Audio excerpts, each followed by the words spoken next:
Yeah, you know, my life, you know, yeah, volume 1. My strife, my struggle, my pain. You know, I'm me, man, original, deadly on top on your case. My life, my strife, my struggle, my pain, my blood, my sweat, my tears, my... Bei uns jetzt live and direct im Studio, the man called Deadly Hunta from England. Deadly, maybe you want to just introduce yourself to the people? Yeah, I'm me, man, original, deadly on top on your case again, yeah. I'm an artist from the UK, you know, coming across with some dancehall, reggae, hip-hop kind of style, you know, and just trying to kick it for the 2010. Yeah, man, I mean that. Yeah. Yesterday you had the live show, which was really great. Maybe you want to tell us how you got involved with the music? Yeah, man. Well, initially, you know, I come through the music, through the sound system business still. In my town where I come from, I was in a sound called African Roots was the first sound, which was a quite well-known sound for a sound that come from like a town outside of London. But I always used to be involved, like listening from a young guy, listening to a lot of sound cassettes from Coxsone Sound, Saxon Sound at that time there, maybe 1990, around that kind of era. Just before that is when a lot of them sounds was really firing. So that's where I got a lot of my reggae music influences from. And my father also, as a Jamaican, he loved his music, so he was always playing his music. And my experience of growing up is even being in my bedroom when my father would come in on the weekends with his friends sometime, and all you feel is just the bass line coming through your bed like at night time, you know. So it coming like I was born with the music, you know. Mm-hmm. Yeah, man. So this was the 90s? Yeah, like the 80s, 90s. Yeah. It was the time when actually British reggae was quite big, yeah? Yeah, man, the British reggae was massive at the time, I think. And because I'd say up to about 92, 93, that is when reggae music or the dancehall kind of scene was kind of big in the UK, where you had like Tenor Fly, Daddy Freddy, Papa Levi, Tipper Irie, and a lot of these guys. And like you had General Levy as another guy. You have people like the Ragga Twins, they call them now, who was Badman Flinty and Demon Rocker. But what happened in about 92, 93 was the jungle scene came along, which is now called the drum and bass scene, but at that time it was called the jungle. And most of the tunes that you would hear in that music had a whole vocal going all the way through it. It wasn't a thing like that they've got drum and bass now, where it's mainly the music that controls the dance. So it was just mainly the vocal, the reggae vocal that was predominant in the jungle music. So as these bigger artists from the dancehall scene jumped into the drum and bass, into the jungle scene, it took away the attraction from that scene. So for myself, I feel like when it got to that time, the scene had changed and I wasn't interested in having the live artists in the dance again. It was more about the dub plate thing. That's what it was all about. And you would go to dance, many dance, pay to go in, and you'll be a good artist. And man know you're a good artist, but they don't want you to chat on their sound. They're not interested in nobody coming to chat on their sound unless you're a big Jamaican artist or something like that that's worldwide kind of recognized. They're not interested. So it was a big change when the jungle scene came along. It changed the reggae music, you know, in a big way. You know, until it's now that I would say the rest of Europe has embraced the British scene once again, and it has brought it back alive again for the British artists that are out there. Now they're getting to see life, because England is not embracing the British artists the way that the rest of Europe is embracing us. So it's like a blessing, you know. Mm-hmm. Yeah, man. You've been talking about the Talk Out Loud video, which also made the way to MTV and to many radio stations. Yes, that's right. Did this kind of change your career or speed up your career? It did, because it was a track that when I wrote that song before I went to Jamaica.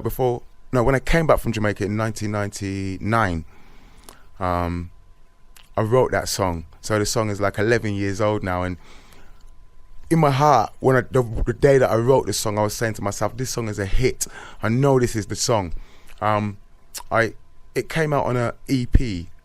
Another friend of mine from a studio called Skyrise Studio, they built a beat, and I just put the lyrics onto the beat, but it was actually like a key lower than what I actually wrote the song in. So I don't think it really had the same kind of impact, although it done great things for me at the time.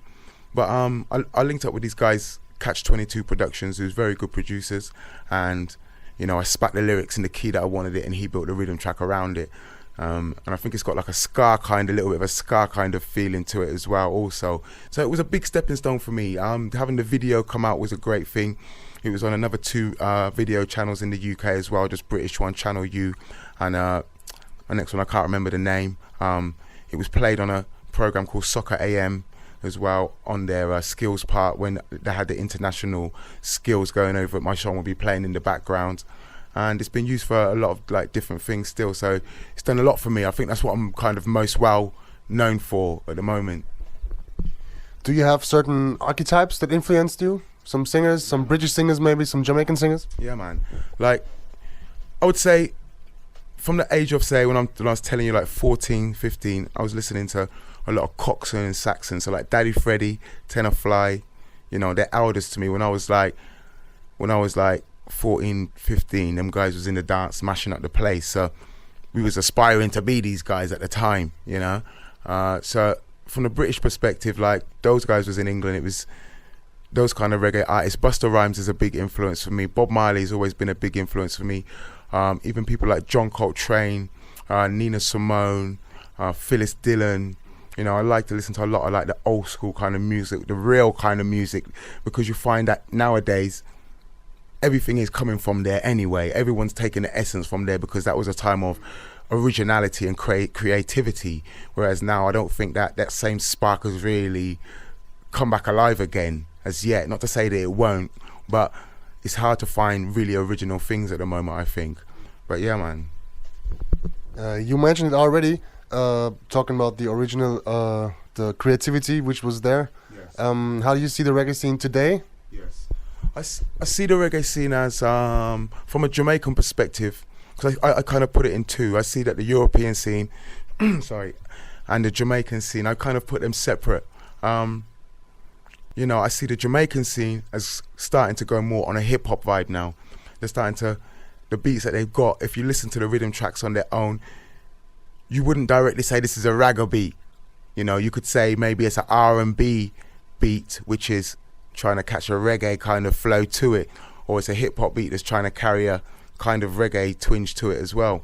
But, you know, I think they had the phase of like the Rasta thing when Sizzler Bus and Capleton and them guys was on all of the dancehall rhythms as well, and they was really firing on the dancehall rhythms too, Capleton and Sizzler and those other guys, and it was like the latest thing. So a lot of people jumped on that bandwagon of chatting reality and culture and certain things like that. But as the time goes on now, you can see that it was just like, it seems like to me anyway, it was like a phase, because now they're totally embracing the opposite of what that message is, and you get some of the same artists that were saying one thing now would say another thing.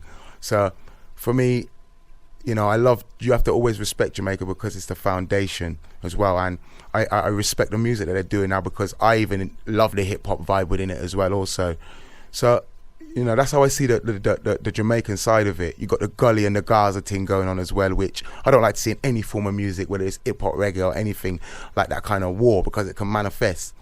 But basically, the European side I see as more the reggae. They really have gone back to the roots and embraced the reggae from its origin, and I think this is a great thing, you know, and I think it's opened up a lot of doors and it's broken down a lot of barriers between cultures and people also as well, because the more that Europeans are embracing the reggae music, the more they're getting an understanding of who we are, and because we're getting to do shows as well amongst the Europeans, we're getting to find out the perception that most people have. You know, life is like, oh, black people are like this, white people are like that, Asian people are like this.